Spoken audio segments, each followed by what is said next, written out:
Private William James Sakanicus could see his own breath crystallizing in the December air as he peered through the pre-dawn darkness toward the German border. His hands, wrapped around the grips of the .50 caliber machine gun mounted on his platoon's jeep, had gone numb hours ago. He'd stopped feeling his toes sometime after midnight.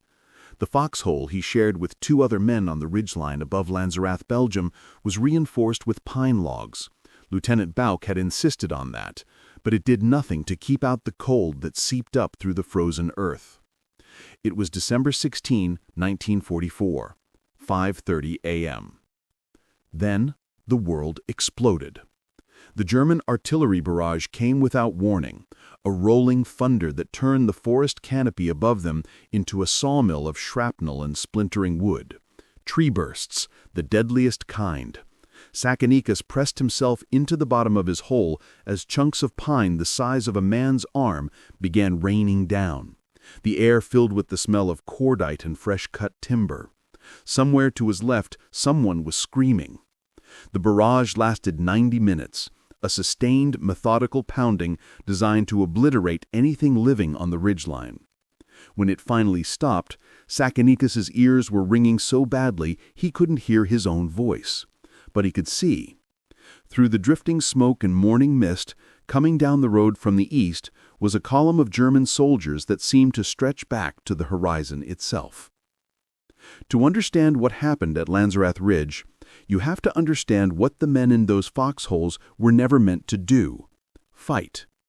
The Intelligence and Reconnaissance Platoon of the 394th Infantry Regiment, 99th Infantry Division, was not a combat unit.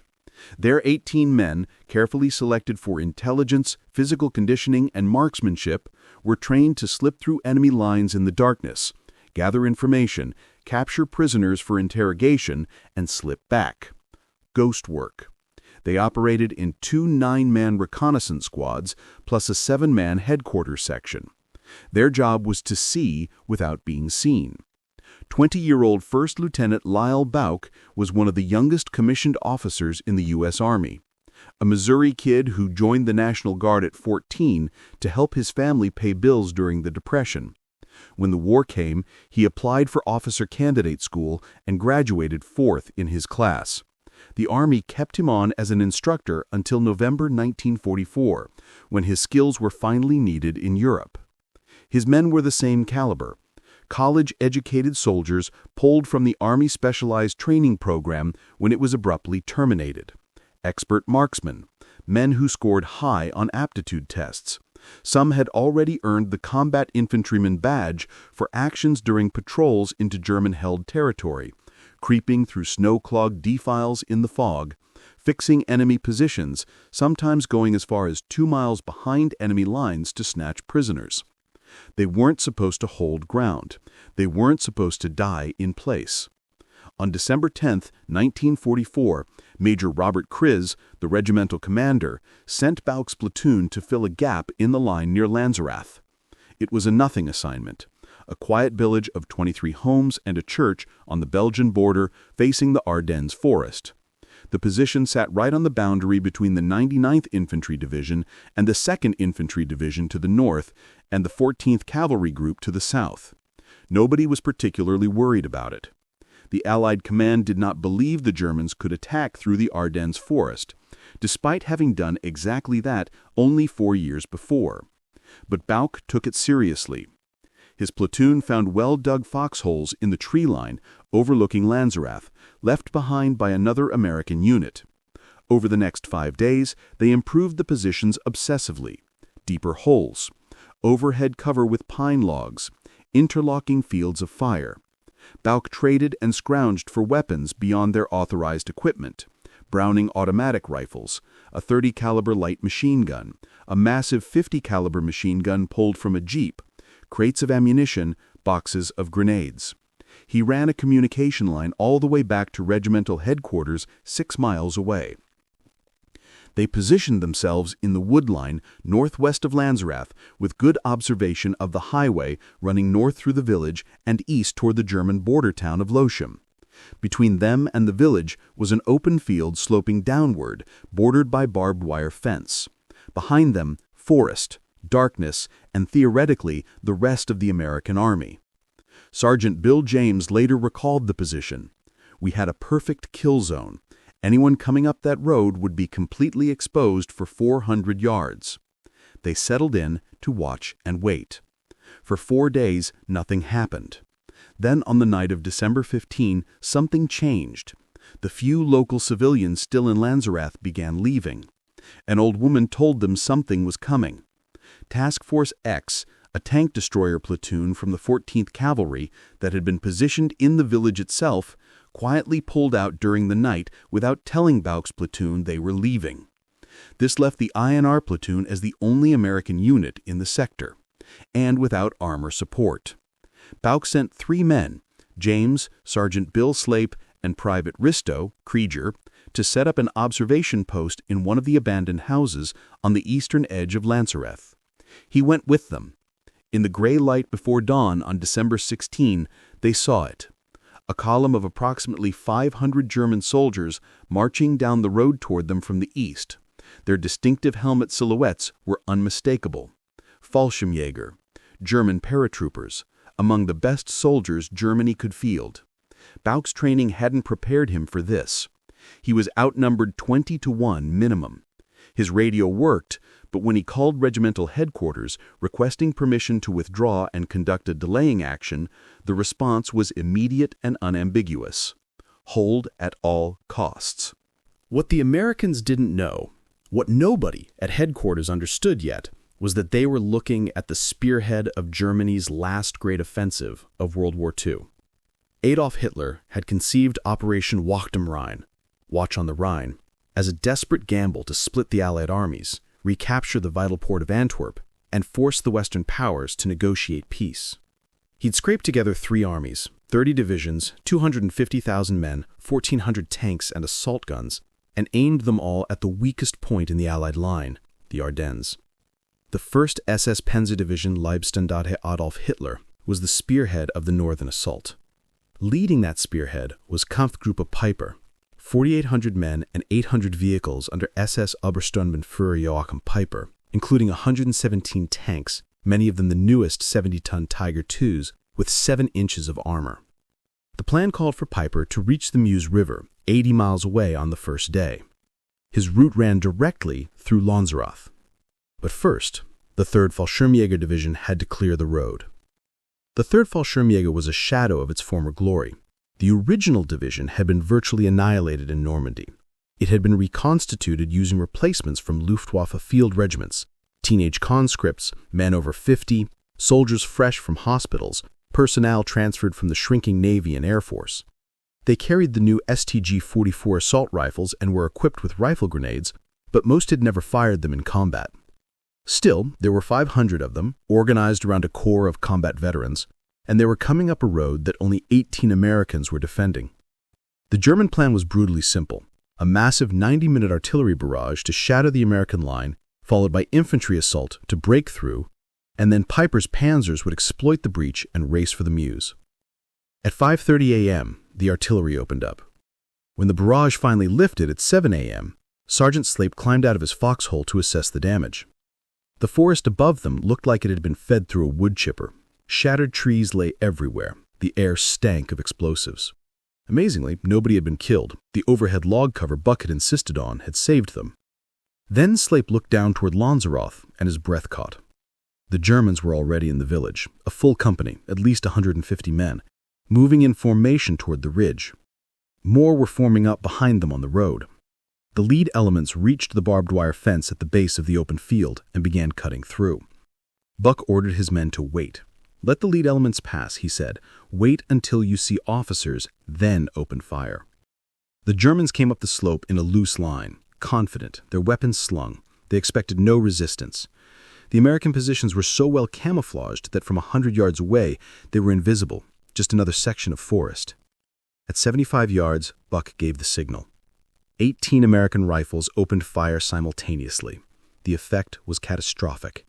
German soldiers fell in windrows. The survivors dove for cover in the ditches on either side of the road, pinned down by the interlocking fields of fire Buck had so carefully planned. Private Tatsikanis swung the 50-caliber machine gun onto its target and held down the trigger. The weapon's heavy rounds tore through cover and men with equal ease.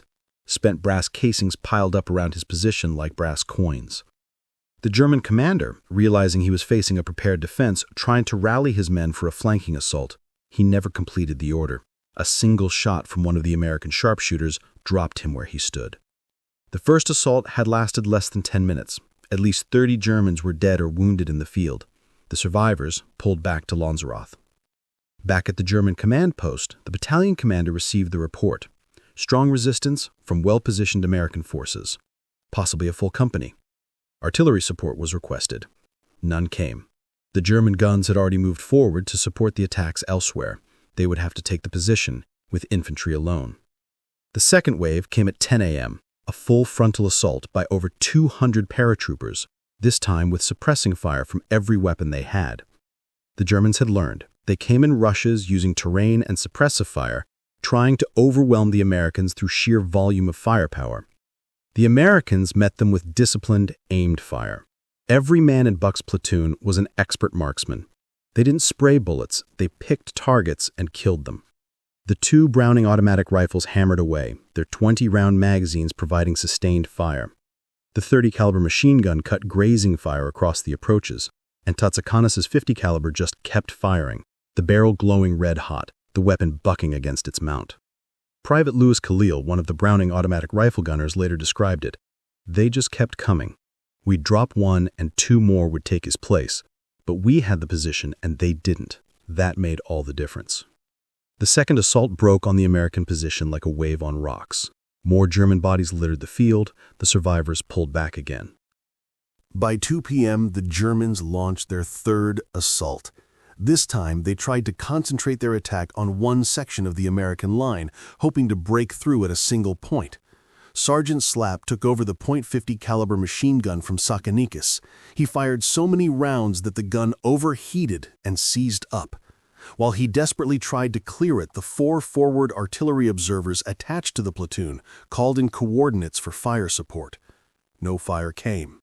The artillery battalions were engaged elsewhere along the collapsing American front. The radio frequencies were jammed with desperate calls for support. Buch's platoon was on its own. Then artillery observer Billy Queen cried out. He'd been shot in the stomach. With no medic or surgical equipment available, Queen died shortly afterward. He was the first American killed at Lanzarote Ridge, the first of what would eventually be 14 wounded, but he was the only fatality during the actual fight. 3 more of Buch's men were captured when they moved forward into Lanzarote to set up an observation post and found themselves cut off. Risto Kreger fought his way back to American lines alone, killing or wounding most of a German platoon in the process. Robinson, McGeehee, and Silvela tried to reach safety at Losheimergraben and ran into German forces trying to flank the American position. They were captured.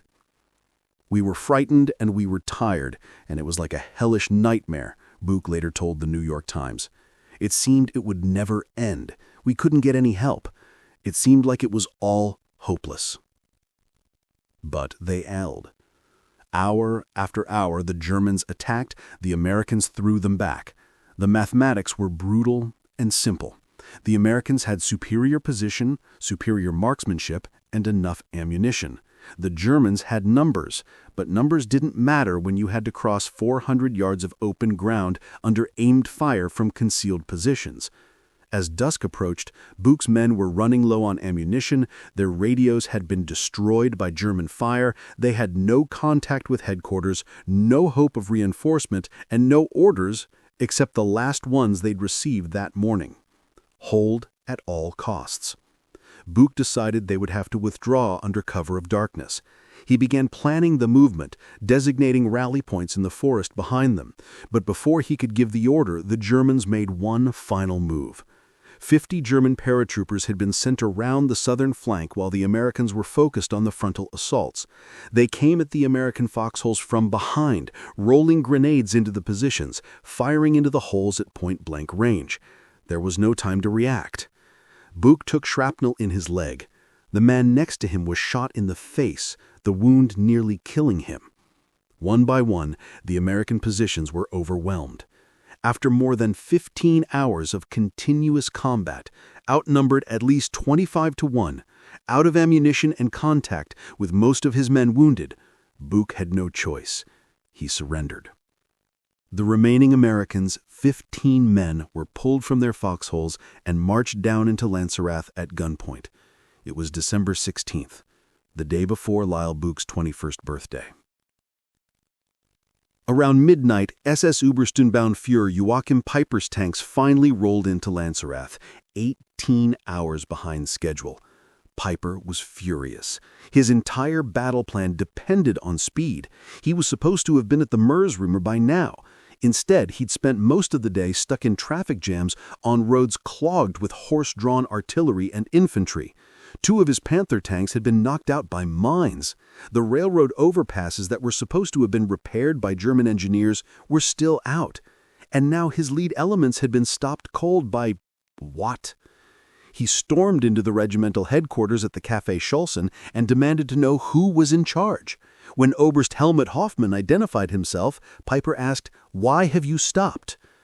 Hoffmann, who technically outranked Peiper but knew better than to correct an SS officer, explained that his men had faced heavy resistance all day, strong American positions, possibly a full regiment. They needed rest before attacking again in the morning. Peiper exploded. He demanded to know if any patrols had actually gone into the woods to reconnoiter the American strength. None had. After losing so many men in the frontal assaults, the German commanders had assumed they faced a major American force and dug in to wait for support. The overcautious German paratroopers had paused their attack, believing that a greater force of American infantry and tanks was hiding in the woods. For more than 12 hours, they did not act until Peiper's arrival at midnight. Peiper interrogated the captured Americans personally. When he learned that fewer than 20 men had held up an entire German battalion, and by extension his entire Kampfgruppe for a full day, his rage turned to something else. Respect, perhaps, or just recognition of what it meant. When German paratroopers searched the woods and the American positions, they learned that less than a platoon had stopped them.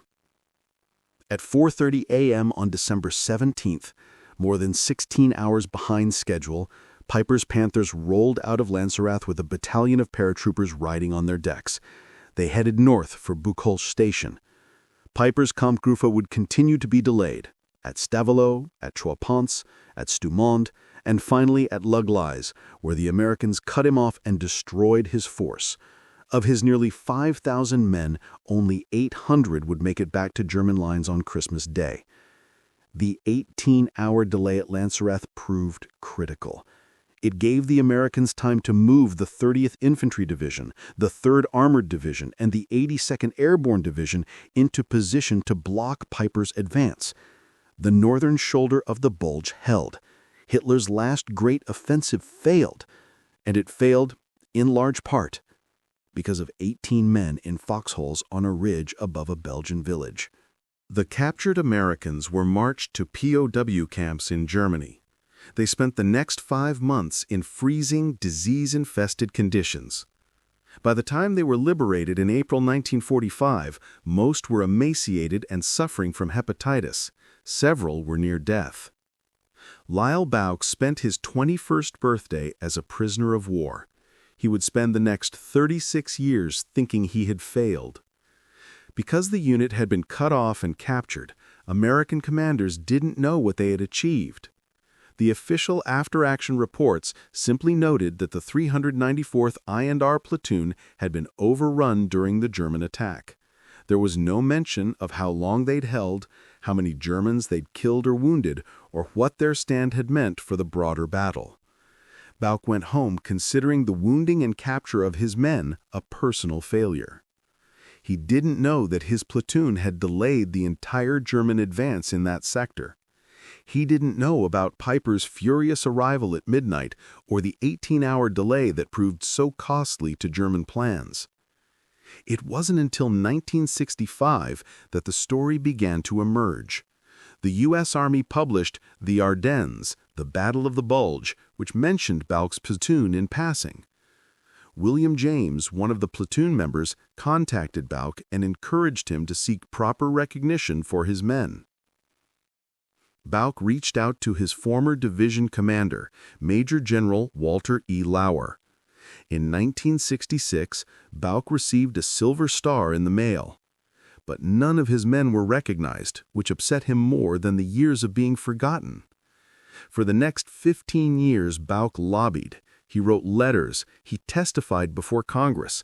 He tracked down every surviving member of his platoon and documented their actions that day. And finally, on October 26, 1981, nearly 37 years after the battle, every member of the platoon was officially recognized for their valor. The I&R Platoon, 394th Infantry Regiment, 99th Infantry Division, became the most decorated American unit of its size in World War II. There's a memorial now at Lanzerath Ridge, a small stone marker where the American foxholes once were, overlooking the field where so many Germans died trying to take a position held by 18 teenagers who weren't supposed to be there. The tactical lessons are clear enough. Superior position negates superior numbers. Well-trained soldiers with good leadership can achieve results far beyond their size. Defensive preparation matters, but there's something else in this story. Something harder to quantify. On the morning of December 16, 1944, Lyle Bouck and his men faced a choice: withdraw and live, or hold and probably die. They weren't asked to make that choice. They were ordered to hold. But there's a difference between following an order and doing what they did. For 15 hours, outnumbered at least 25-1, with no support and no hope of reinforcement, they held that ridge. They did it not because they were fanatics or because they didn't understand the odds. They did it because they were soldiers and their orders were to hold, and 18 men decided that their duty mattered more than their survival.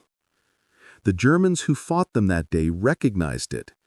In the post-battle interrogations, captured German officers spoke with respect about the American soldiers who had held the ridge.